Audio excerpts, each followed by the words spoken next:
Alright, so I'm here taking a look at this SubZero refrigerator in process of replacing the condenser motor, which is right there. That's the condenser motor.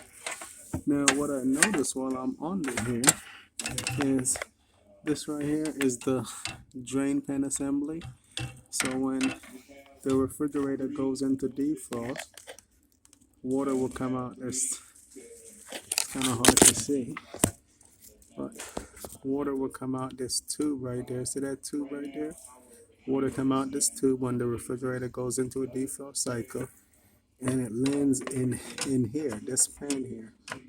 It lands in this pan here. Now, the water is supposed to stay into the pan and slowly evaporate by the air movement of the condenser fan and the heat from the compressor, which is right there. That's the compressor. But what looks to happen is, you see some stuff in the condenser fan. It's just some foam there.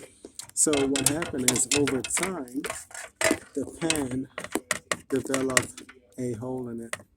So now, I don't know if you could see that water there.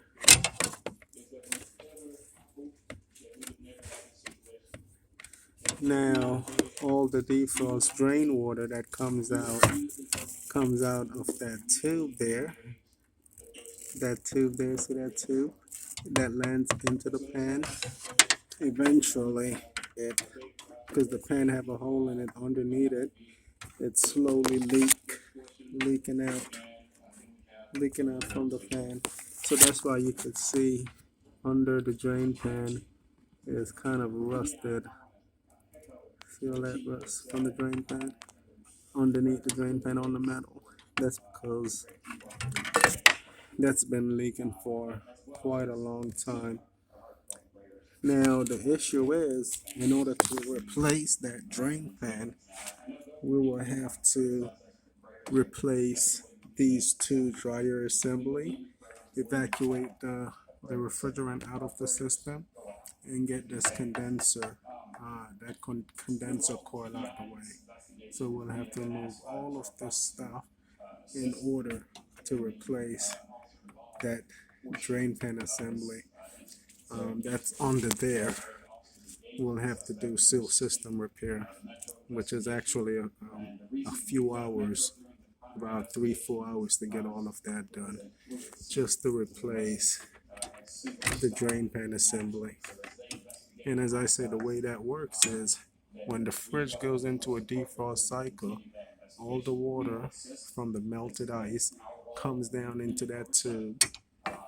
That tube there comes into the drain pan, and it's supposed to slowly evaporate with the air movement from the condenser fan and the heat from the compressor. So just want to point that out. Defective drain pan assembly, and in order to fix that, has to do seal system repair, because all of these copper pipes, freon line, the condenser, all of this got to get out of the way in order to work on that. So we'll have to evacuate the refrigerant, to remove all of this, do the repair, and put everything back together, and then recharge up the system. So that's a couple hours worth of repair just to get that done. So I just want to point that out for in the future, because what's going to happen is, because it's rusted out, eventually, right now there's no issue, because the water comes here, it just evaporates out. So it's dry. This is like yeah, but just putting that on the radar. That needs to be done. All right.